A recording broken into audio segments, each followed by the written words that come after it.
Jadi aku baru beli monitor baru karena monitor aku yang lama itu udah rusak. Kebetulan aku juga lagi di tengah deadline kerjaan, makanya mau nggak mau aku harus nyari monitor baru buat ngegantiin monitor aku yang lama sehingga aku bisa kembali bekerja. Aku berprofesi sebagai ilustrator dan juga desainer grafis. Jadi waktu aku nyari-nyari monitor secara online, itu aku menemukan berbagai model dan tipe dari berbagai merek. Terutama spek yang aku temuin itu lebih dominan ke arah gaming. Karena sebagian besar waktu aku habis di kerjaan, otomatis aku harus benar-benar mempertimbangkan monitor apa yang harus aku pilih. Dan akhirnya aku beli monitor dari Dell dengan spesifikasi U2518D. Nah kalau gitu aku mau coba unboxing dikit aja. Ini bentuk dusnya, ini bagian depan, bagian samping kiri, samping kanan, dan belakang. Buat info, dusnya ini berat banget cuy. Dibandingkan sama monitor aku yang lama, ini mungkin ada 2 kali lebih berat kayaknya. Jadi di dalamnya ada kertas-kertas kayak buku panduan, kartu garansi, sertifikat kalau monitor ini udah dikalibrasi dari pabrik. Terus ada kabel-kabel, kabel power. Aku suka kabelnya berat, nggak kayak kabel power aku yang lama, lebih tipis. Nah, ini dia perbandingannya. Terus kabel USB 2.0. Terus ada kabel satu lagi, aku belum tahu ini buat apa. Dan terus ini plate kakinya, bahannya oke. Tapi aku nggak yakin ini bahannya apa. Cuman di bagian bawahnya itu besi. Terus ini standnya.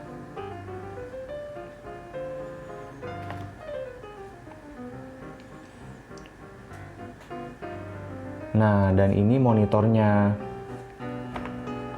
Monitornya juga kerasa berat banget.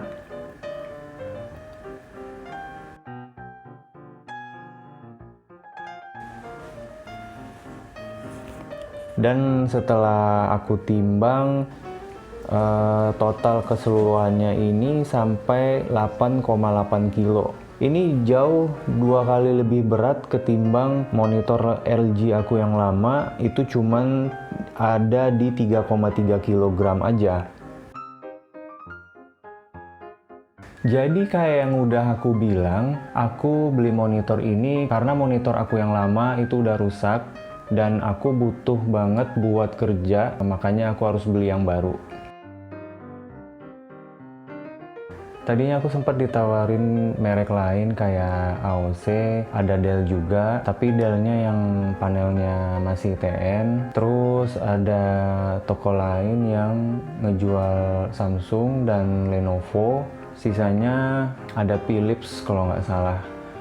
Nah, jadi setelah aku cari-cari informasi, aku putusin buat beli yang Dell aja. Katanya lebih cocok buat desain grafis. Ya udah, aku coba tanyain ke tokonya, Dell yang panelnya IPS, apakah dia bisa datangin apa enggak. Dan setelah aku tanya ke tokonya, ternyata tokonya nyanggupin. Ya udah, aku ngambil yang Dell aja. Saat yang tepat sama seperti saat dimana ada barang-barang elektronik yang rusak di rumah kalian, cocok banget buat yang mau ganti baru atau mau upgrade atau memang baru mau ngerakit. Yang jelas monitor ini lebih cocok buat productivity ketimbang gaming. Selain desainer grafis, bisa juga dipakai buat video editor atau fotografer. Bisa banget karena dia udah pakai panel AHIPS dan panel IPS ini sudah diperuntukkan untuk kalibrasi warna yang lebih bagus. Kesimpulan aku, kalau kalian mau main game kayak open world ya, kayak GTA dan sebagainya macamnya, dia akan memberikan kontras warna yang jauh lebih bagus ketimbang panel-panel yang lain. Tapi yang aku dengar kalau panel IPS itu dia nggak cocok buat main FPS atau first person shooter kayak Call of Duty atau Battlefield, karena yang diincar dari game-game tersebut adalah responsive time-nya yang udah sampai 1 mm per second. Jadi kalau kalian main tembak-tembakan, panel TN akan memberikan respon time yang lebih baik buat kalian. Ya awalnya kan aku ditawarin merek AOC, cuman setelah aku pertimbangin lagi, sepertinya AOC atau Samsung dan Lenovo kayaknya speknya lebih ke arah gaming. Dan kebetulan kemarin juga ada LG, cuman karena monitor yang lama aku tuh LG, aku udah nggak mau ngambil lagi. Dan setelah aku tanya-tanya juga, keterbutuhan aku memang lebih ke arah panel IPS. Dan kebetulan seri Dell yang ini, dia sudah mendukung panel AH IPS atau panel IPS yang grade-nya paling tinggi dari grade panel-panel IPS yang lainnya. Jadi sebelumnya aku pakai monitor LG 24 inch, kalau nggak salah serinya 24MP88, dan itu aku belinya di tahun 2017, berarti ada sekitar aku sudah pakai 3 tahunan. Dan jujurnya sih aku agak kecewa, karena aku pikir bakal bisa lebih tahan lama dari itu.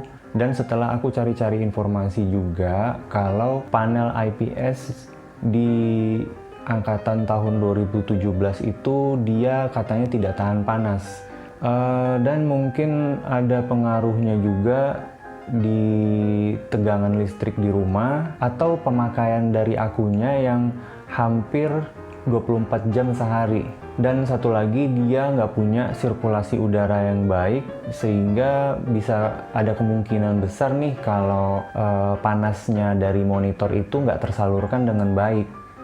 Nah, sekarang aku mau ngasih tahu pendapat aku gimana tentang plus minus dari monitor ini.